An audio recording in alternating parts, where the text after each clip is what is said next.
Welcome to Epochs Across Eras, your guide through history's pivotal moments. Today, we begin a new journey into ancient China's longest-lasting dynasty, the Zhou Dynasty. For over 800 years, the Zhou transformed China, laying foundations still felt today. But how did it all begin? How did the Zhou manage to overthrow the mighty Shang Dynasty? What made their rule so enduring?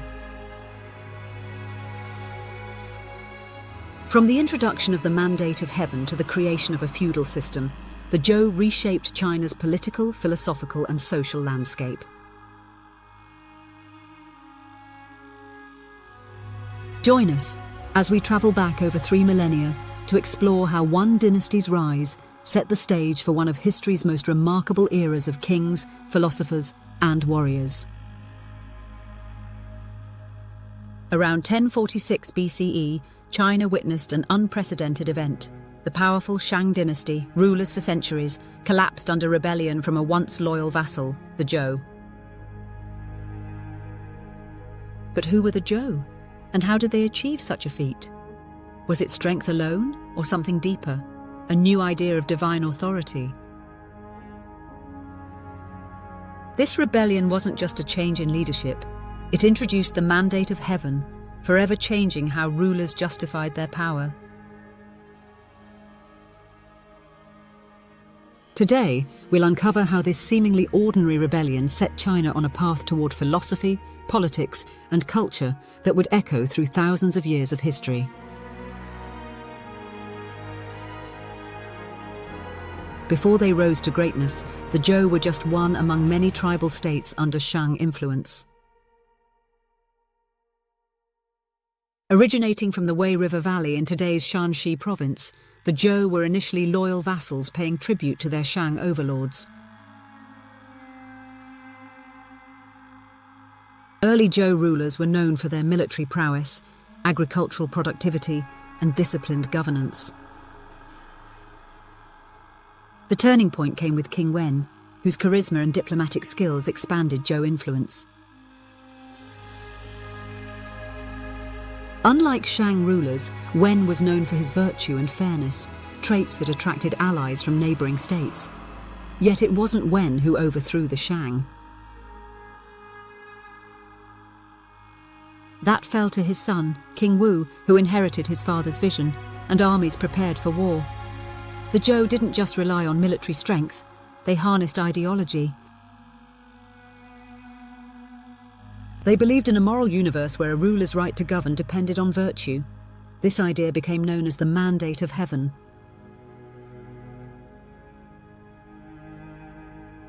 According to this belief, heaven granted authority to righteous rulers and withdrew it from corrupt ones. King Wu and his supporters argued that Shang had lost heaven's favour due to cruelty and misrule. Thus, their rebellion wasn't just justified, it was divinely sanctioned.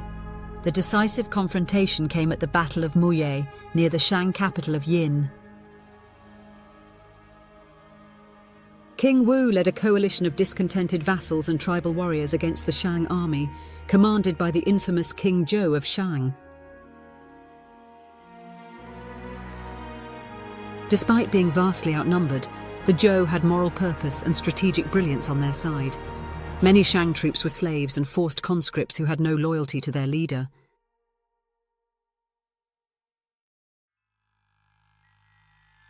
Historical texts claim that as battle began, these Shang soldiers defected or abandoned their posts, demoralized by King Zhou's oppressive rule. Zhou forces, driven by their belief in moral righteousness and destiny, seized this advantage decisively. The battle ended swiftly with Zhou victory. King Zhou fled back to his palace, where, according to legend, he set himself and his palace ablaze rather than surrender. The Shang dynasty's long reign ended dramatically, symbolizing the collapse of a dynasty deemed morally bankrupt. For the Zhou, the victory wasn't merely military, it validated their new political ideology. Heaven had clearly favoured their cause.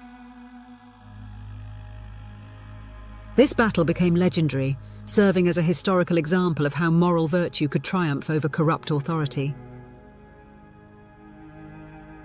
The Zhou quickly consolidated power, installing a new capital at Haojing and initiating sweeping reforms.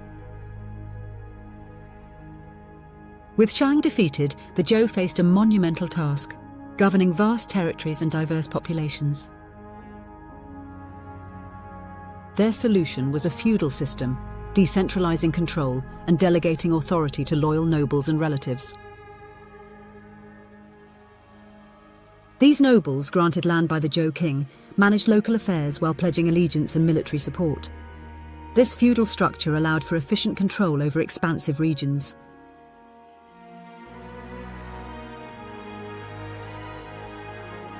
It created clear hierarchical relationships, king, noble, and commoner, and fostered stability for generations. Each territory had its own army, officials, and economic base, but all ultimately answered to the Zhou king. This setup ensured loyalty and order, at least initially. But the Zhou kings also understood the importance of symbolic power. Rituals, ceremonies, and ancestral worship reinforced social order. Temples and altars became centers of political as well as religious life. The mandate of heaven remained crucial. Rulers who governed well maintained cosmic harmony. Those who failed risked losing everything. Initially successful, this feudal model eventually led to fragmentation. Over centuries, local lords grew powerful enough to challenge the Zhou kings themselves. But for the moment, Zhou rule was stable, prosperous, and transformative.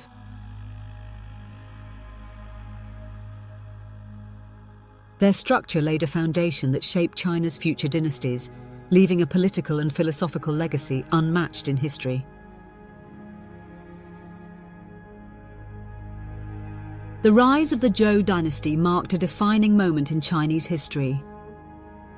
Their innovative combination of military strength, ideological power, and political reform set new standards for governance.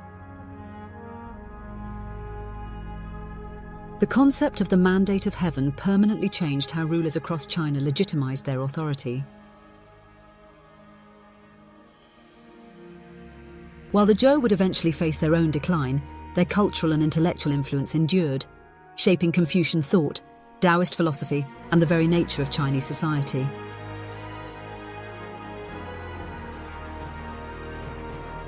From their humble origins along the Wei River, the Zhou rose to create an order whose echoes resonate even today. Their story reminds us that revolutions aren't just military, they can transform entire civilizations. Thank you for watching Epochs Across Eras. If you enjoyed this journey through history, make sure to like, subscribe, and hit the notification bell so you never miss an episode. Let's keep exploring the past to uncover the stories that shaped our world. Until next time, keep questioning, keep learning, and keep exploring the epochs that define us all.